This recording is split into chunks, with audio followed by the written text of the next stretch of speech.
Et bonjour, aujourd'hui je vais vous parler du psoas.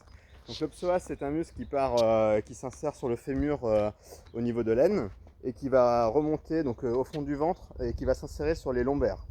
Donc c'est un muscle qui sert à fléchir la hanche, à lever la jambe en avant. Voilà. Donc quand on fait les abdos, la plupart du temps, on a l'impression qu'on travaille ses abdos quand on travaille le psoas, parce que c'est un muscle qui va participer à 80% du mouvement des abdos.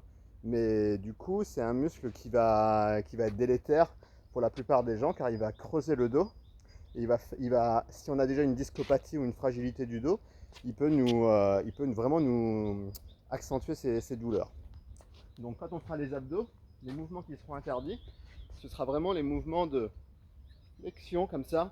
Ça, c'est vraiment des très mauvais mouvements pour les personnes qui ont mal au dos et qui font travailler leur psoas. De la même manière, il faudra éviter de faire ce genre de mouvement. On travaille à 20% les abdos et à 80% le psoas. De la même manière, quand on fait des crunchs où on remonte complètement jusqu'au bout, au bout, comme ça, là on travaille le psoas. Si vous voulez, on travaille les abdos jusqu'ici. Et après, tout le reste du mouvement, c'est le psoas qui travaille. C'est pour ça que j'y arrive pas. Voilà. Donc ça, c'est les mouvements interdits. De la même manière, quand on a mal au dos, il va falloir éviter de travailler les abdos et des exercices de gainage en position ventrale.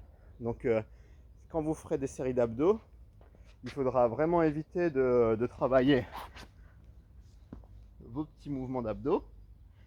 Bon, par exemple, les petits crunchs où on soulève juste les omoplates, ou les petits mouvements latéraux où on va chercher les chevilles, ou là on inhibe le psoas et on vient toucher sur les côtés. Donc là on est bien sur des abdos. Voilà. Donc tous ces mouvements là sont très bien pour travailler les abdos, mais après il faut vraiment éviter de se mettre de cette manière là, ou de faire des pompes. Parce que là, sur les 2-3 premiers mouvements, je vais être bien placé, mais après je peux cambrer mon dos, et là c'est la catastrophe au niveau des lombaires. Donc voilà, ces mouvements-là, il faut vraiment les éviter.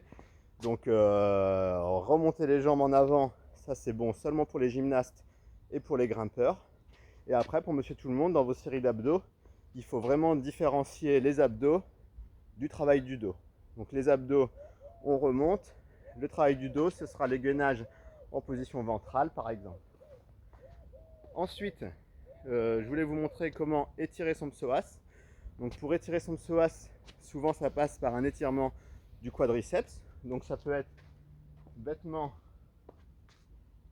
de cette manière-ci, sauf qu'il va falloir essayer de travailler un petit peu plus sur l'ouverture de hanche. Donc là, on peut venir, voilà, on garde le dos droit, les épaules serrées en arrière, et on vient tirer doucement sa jambe. Donc ça tire fort dans le quadriceps, mais s'il y a un spasme du psoas, voilà, là je suis sur mon psoas, et là je sens que ça s'étire un petit peu plus haut au niveau de l'aine. Voilà, donc ça c'est un bon mouvement. On peut le faire sur le côté, de la même manière. Je pense qu'il est mieux. Je pense qu'on stabilise mieux son bassin. Et du coup, on arrive mieux à se concentrer sur l'extension de hanche. Après, le mouvement le plus connu pour le psoas, c'est celui-ci. Donc moi, je vous propose de mettre les deux mains au niveau des hanches. On cale bien son dos, on serre ses épaules en arrière. Et là, on peut venir, voilà, on avance tout doucement son bassin. Hop, là je suis dessus. Donc là, je sens un étirement au niveau de l'aine. Et donc là, je sais que je suis sur l'étirement de mon psoas. Voilà, celui-là, il est pas mal. Et après, moi, celui que j'aime beaucoup aussi, c'est celui où on va se mettre en W. J'appelle ça le W. Le vrai W, c'est celui que les enfants font comme ça. Moi, je le travaille comme ça. Et du coup, on vient ouvrir en descendant sur ses coudes. Et de la même manière, on vient ouvrir ces fléchisseurs de hanches, on vient les étirer. Voilà, de cette manière-là. On peut lâcher la tête en arrière.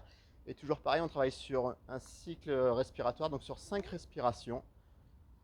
Donc voilà, ça fait à peu près 30 secondes. Et c'est vraiment sur l'expiration qu'on sent le travail. Et bien sûr, on le fait en bilatéral. De la même manière, sur 5 respirations. Voilà. Merci.